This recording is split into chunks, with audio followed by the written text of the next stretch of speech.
far behind, but because RNG decided to kind of reset the whole thing. They're getting spotted though. It's got to go down fast. Mata's in the wings, but won't be able to do much. Nice time by SKT, a great dragon sneak by them, and at least it's something picked up now in the 18.5-minute mark here. Bang also pushing out the bottom lane. Not the best culling, but it does deny 2 CS. And again, this comes from SKT being able to push this bottom lane every single time, so they had a way out, basically by running towards the bottom side of the map in case there was going to be a collapse.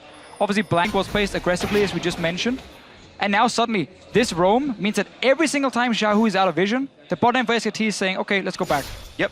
Otherwise, high chance someone is going to appear behind us and he's going to one-shot us. Yeah, and he will. He does true damage to Bang and Wolf, actually, Xiaohu. He has got enough magic pen that he will cut through those health bars. But SKT do have all of their summoner spells up on all of their players. They've got the ability to make the plays and get away from those kinds of ganks. 10-minute difference in the bot lane as it's now Royal pushing that one in. Duke roaming across, looking for the red buff timer on the top side and running right back up to the top lane. But now RNG has that perfect setup for bot lane dive. They already pushed in the wave because, again, we know SKT has to play passive. They're moving down MLXG. Xiaohu is not moved yet, but they have teleport from Looper as well. And there's multiple wards behind SKT to use. Now Xiaohu is moving down. Faker recall, and he might be running from lane because you know he can't really path through the jungle. This will be a lot of damage to the turret. Doesn't quite go down. Another culling used by Bang to push them away. Mott's actually taking a whole bunch of punishment down below half HP. Javelin hits him in the back. Bang's going to show up. No, he will not. But here comes the teleport in from Looper. The curtain call as well. A slow on the Wolf. The combo missed from Mata. Pops his ulti, and here comes Duke. Stuns up MLXG. Wants to get the kill. Won't quite pick one up. Wolf incredibly low. Looper on the front lines. Doesn't quite find anything to do. And it's going to be the retreat here from everybody. Nothing happening, just a bunch of damage and summoners lost. Yeah, RNG were really setting up for that one play, realizing, okay, the rest of SKT is already around this bottom side, so we're just gonna back away. But everyone took a different path than Mata, who just walked from lane, had no flash, got chunked down, and then he tried to minion taxi with his combo in the end, but no one was in range, and therefore everyone disengages. So RNG was almost being a little bit too over-aggressive, but at the same time, SKT couldn't get anything in return, and we are still looking at about 2,000 goal lead from RNG. The Duke might want to close that one up, looking for a play. Misses the ulti, gets comboed up. Huge misplay from Duke. He is alone in this one. No one's on even this side of the map. He's going to have to flash away from Wush's root. Huge mistake. That's going to be a flash down. Yeah, and instantly now, RNG trying to make a play on the top side. Looper can lock down a target very, very easy. 3 versus 3. The Graves is around as well, but they will back right out. Bot lane outer turret will go down now. And you always have that Tahm Kench just walking around with that annoying smile on his face. And you know, if you don't try and take him down first, he's going to deny you the kill. But you really don't want to use everything on a Tahm Kench. Of course not. Especially not a support. He has almost double the HP you expect unless you can stun lock him. He's got exhaust as well to make sure that doesn't happen to him anyway. Xiaohu could probably one-shot him. If he ever goes for the play. Yeah. We would probably see it later, honestly. Yeah, at some point you'll see him delete somebody off the map in about 4 seconds. Xiaohu had run around the map. Blank saw him and realized that he's gone now. Blue buff has respawned though. A quick ward from Mata. And this is one of those games where the composition of SKT doesn't really allow them to punish these over-aggressive moves or potentially over-aggressive moves in side lanes because Faker is not running a teleport champion. And when you lose your lane without teleport, it makes it even harder for you to ever assist your side lanes.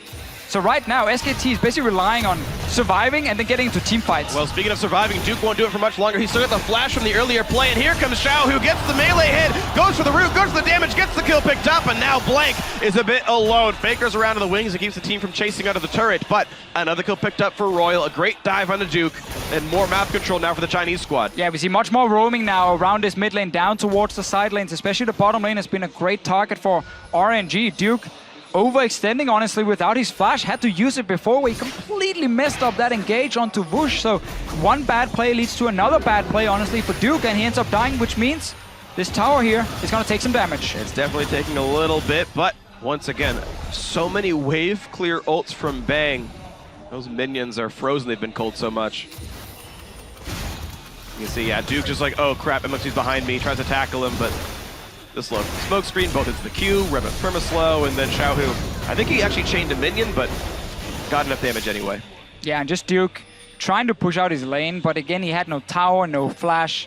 Obviously, RNG realizing very quickly, okay, well, you're very overextended, and we can freely move from whatever lane we want. We're going to pick up another free kill. And as I said before, right, SKT, they don't have a way of punishing these roams because Faker can never follow. They don't have the double teleport, obviously, because they're playing Azir. Which means all you can basically do is try and defend your tier 2 towers, pick up whatever farm you can, surrender whatever dragons you can as well. The fact they actually picked up 1 and RNG is on 0 at 24 minutes is pretty huge for SKT. Yeah. When it looks towards the late game where it could have been already a situation where RNG were moving towards 5 dragons, that is not really a possibility. Yeah, it would be 30 minutes and change from now. So a 5 dragon game would be minimum 55 minutes, or sorry, 55 minutes in. So basically, very unlikely. SKT will just have to try and defend these towers here. Defending the tier 1 tower in top lane is not going to be an option. Actually, that's the tower I feel like you need to surrender, because when you are trying to defend it, you will always risk just getting people moving around you and just flanking you.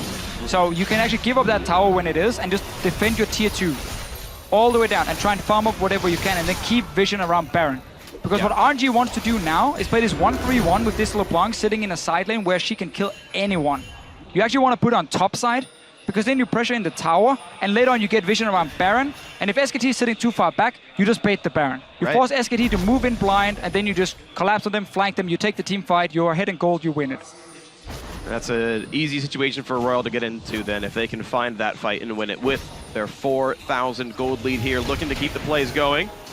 Yeah, and Void staff now done on Xiaohu means he can actually hit Duke now. The reason Xiaohu is on bottom side now is because RNG is saying we actually want that first dragon before we focus on Baron, so that is still correct, just to go back to the point from before. But later on, he's going to swap to top side and you put your TP away from the Baron. And SKT knows. Yeah, and they were trying to go for the play. You saw them hiding across the wall with a trinket ward over it, hoping someone would walk by from Team China, and that's not going to be the situation.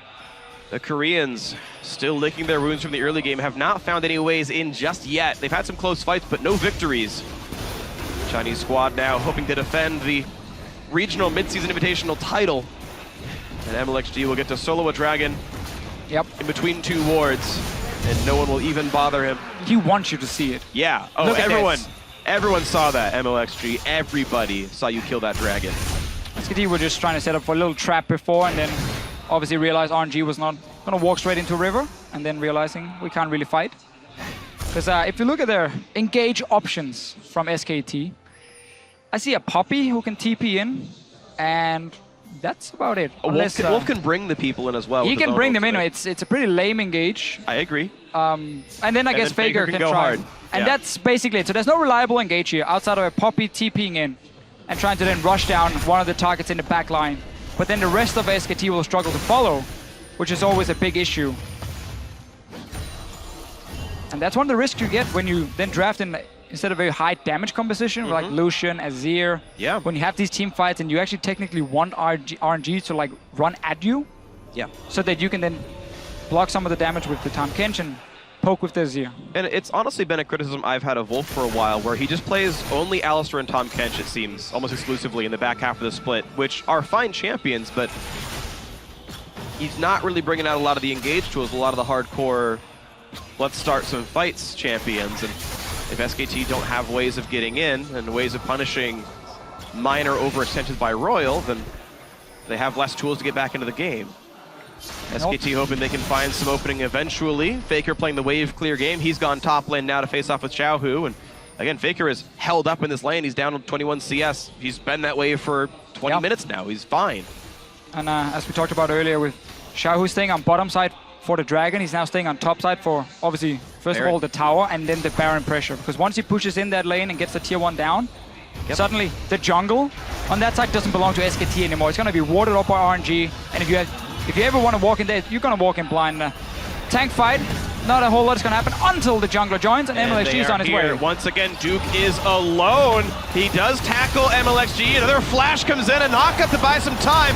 Will it be enough? Bang has shown up, and yeah, the kill won't go through. SKT now have more reinforcements. They've got Blank in the front line. They're trying to take down Looper. He's slowly getting worn down. Monster re-engages. Looper still isn't dead. They've actually picked up Bang. Looper is still not dead. The heal comes through. Can you believe it? 2 kills for Royal and none for the Koreans. experience. Mata saved the whole thing. He comes in with the headbutt and he flashes for the combo onto Bang, so there's no damage to take down Looper.